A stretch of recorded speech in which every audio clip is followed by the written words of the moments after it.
Social post channel ప్రేక్షకులకి మంత్రబలం కార్యక్రమానికి స్వాగతం. ఓం వ్యాసాయ విష్ణురూపాయ వ్యాసరూపాయ విష్ణవే నమో వై బ్రహ్మనిదయే వాసిష్ఠాయ నమో నమః. కూజంతం రామ రామేతి మధురం మధురాక్షరం ఆరుహ్య కవితాశాఖాం వందే వాల్మీకి కోకిలం. శ్రీ మహాగణాధిపతయే నమః. శ్రీ మహాసరస్వత్యై నమః. మరి ఈ రోజున మంత్రబలం కార్యక్రమంలో భరణీ నక్షత్రం వారు ఏ యొక్క దేవుణ్ణి ఆరాధించాలి, ఏ గ్రహాన్ని ఆరాధించాలి, ఏ మంత్రాన్ని పఠించాలి, ఏ చెట్టుకి వాళ్ళు పెంచి పోషించాలి, ఏ చెట్టుని పూజించాలి అనేటటువంటి విషయాల గురించి తెలుసుకుందాం. 27 నక్షత్రాలు ఉన్నాయి మనకి, అశ్విని నుంచి రేవతి వరకు. ఈ నక్షత్రాల్లో రెండో నక్షత్రం భరణీ నక్షత్రం. ఈ భరణీ నక్షత్రానికి అధిపతి శుక్రుడు, ఆరాధించవలసిన దైవం శివుడు. కాబట్టి ఈ యొక్క భరణీ నక్షత్రం వారు శుక్రవారం సోమవారం నియమాలు పాటించడం చాలా మంచిది. ఇది ఎన్నాళ్ళు పాటించాలని కాదు, ఎప్పటికీ భరణీ నక్షత్రం వారు సోమవారం శివుడి ఆరాధన, శుక్రవారం ఈ యొక్క శుక్రుడి యొక్క ఆరాధన చేయడం అనేది చాలా చెప్పదగినటువంటి సూచన. కాబట్టి ఈ యొక్క భరణీ నక్షత్రం వారు ప్రతి నిత్యము కూడా ఓం నమః శివాయ ఓం నమః శివాయ జపం చేయడం చాలా మంచిది.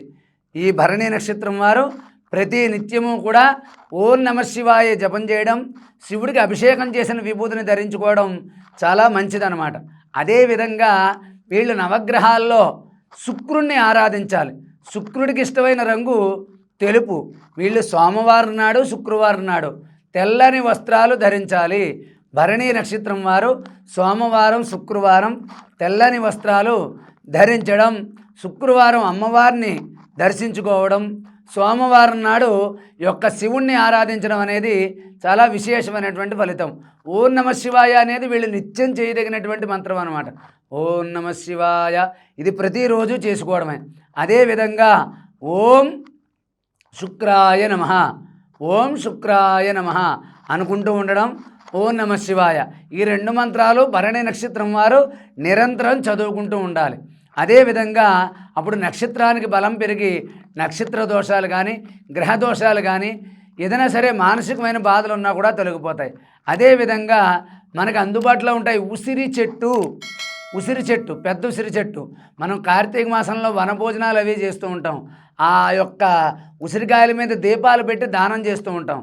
అటువంటి పెద్ద ఉసిరి చెట్టుని తీసుకొచ్చి ఇంటి ప్రాంగణంలో అవకాశం ఉంటే పాతడం, అక్కడ ఆ చెట్టు దగ్గరికి వెళ్ళి రోజు నమస్కారం చేసుకుని దానికి కొద్దిగా నీళ్లు పోయడం, లేకపోతే మన దగ్గరలో ఉన్నటువంటి శివాలయం కానీ ఇతరమైనటువంటి దేవాలయాలు ఏమున్నా కూడా అక్కడ ఏమాత్రం అవకాశం ఉన్నా ఒక ఉసిరి చెట్టును పట్టుకెళ్ళి అక్కడ పాతి రోజు మనం ఆ దేవాలయానికి వెళ్ళి దర్శనం చేసుకుని మనం అక్కడ నీళ్లు పోయడం అనేది చాలా మంచి ఫలితం అన్నమాట.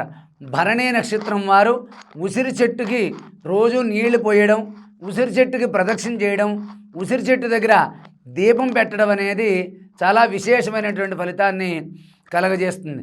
కాబట్టి ఈ యొక్క భరణీ నక్షత్రం వాళ్ళు శుక్రుణ్ణి ఆరాధించాలి. గ్రహాల్లో ఎన్నాళ్ళు ఆరాధించాలని కాదు, ఎప్పుడూ శుక్రుణ్ణి ఆరాధిస్తూ ఉండాలి, ఎప్పుడూ శివుడికి నమస్కరిస్తూ ఉండాలి, శివ సంబంధమైన స్తోత్రాలు చదువుతూ ఉండాలి. అదేవిధంగా ప్రతి సోమవారం శివాలయానికి వెళ్ళి ఆ శివుడికి అభిషేకం చేయించుకుని, లేకపోతే నమస్కరించి, లేదా కొద్దిగా నీళ్లు పోసి ఒక మారేడు దళం వేసి నమస్కరించి అక్కడ శివుడికి అభిషేకం చేసిన భస్మాన్ని ధరించడం అనేది చాలా మంచి ఫలితాన్ని కలగజేస్తుంది. కాబట్టి భరణీ నక్షత్రం వాళ్ళు ఎప్పుడూ కూడా శివారాధన చేయండి, శుక్రగ్రహాన్ని ఆరాధించండి. శుక్రుడికి ఇష్టమైనటువంటి ధాన్యం బొబ్బర్లు.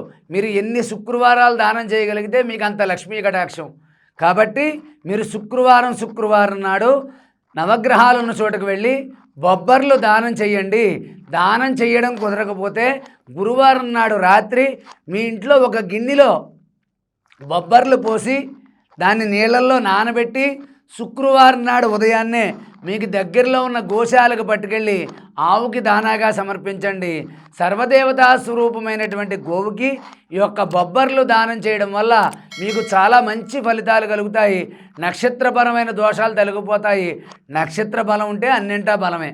కాబట్టి భరణీ నక్షత్రం వాళ్ళు మరొక్కసారి చెప్తున్నాను, శివ ఆరాధన చెయ్యండి, కేతువుని ఆరాధించండి, తెల్లని వస్త్రాలు ధరించండి. మీకు ఏదైనా ముఖ్యమైన పని మీద వెళ్ళినప్పుడు, ఉద్యోగానికి కానీ వ్యాపార నిమిత్తం కానీ చాలా ఏదైనా దూర ప్రయాణాలకు వెళ్ళినప్పుడు కానీ తెల్లని వస్త్రాలు ధరించండి.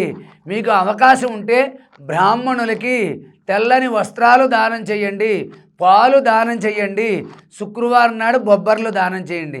మీరు జీవితంలో ఏదైనా కష్టం కలిగినప్పుడు, బాధ కలిగినప్పుడు అది తొలగిపోవాలంటే ఏదో ఒక మంచి నక్షత్రం, అంటే మీ యొక్క జన్మ నక్షత్రం భరణీ నక్షత్రం వచ్చిన రోజు నాడు గురువారం నాడు కానీ మంత్రాలయానికి వెళ్ళి రాఘవేంద్ర స్వామిని దర్శించండి, అక్కడ ప్రసాదాన్ని స్వీకరించండి.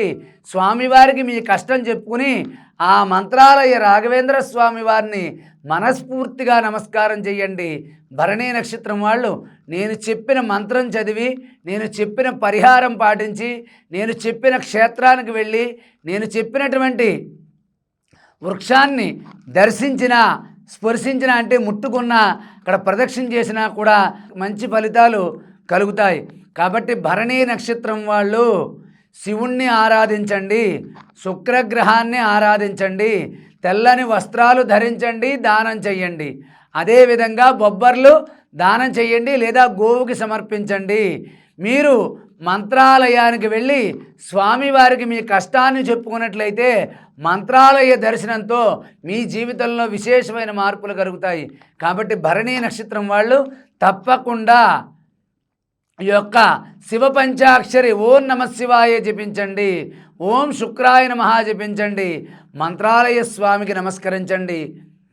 భరణీ నక్షత్రం వాళ్ళు ఇవన్నీ చేసినట్లయితే మీ జీవితంలో కలిగే పనిలో ఆటంకాలు, విఘ్నాలు అన్నీ తొలగిపోయి నక్షత్ర బలం, ఈ మంత్రబలం మీ జీవితం మంచి మార్గంలో పయనించడానికి ఒక దారి చూపిస్తుంది. కాబట్టి భరణీ నక్షత్రం వాళ్ళు ఈ పరిహారాలు పాటించి ఈ క్షేత్రాన్ని సందర్శించి సంపూర్ణ ఆయురారోగ్యాలతో ఉండాలని, మీరెప్పుడూ కూడా సుఖ సంతోషాలతో వర్ధిల్లాలని చెప్పి ఆశీర్వదిస్తూ సర్వే జనా సుఖినో భవంతు. స్వస్తి.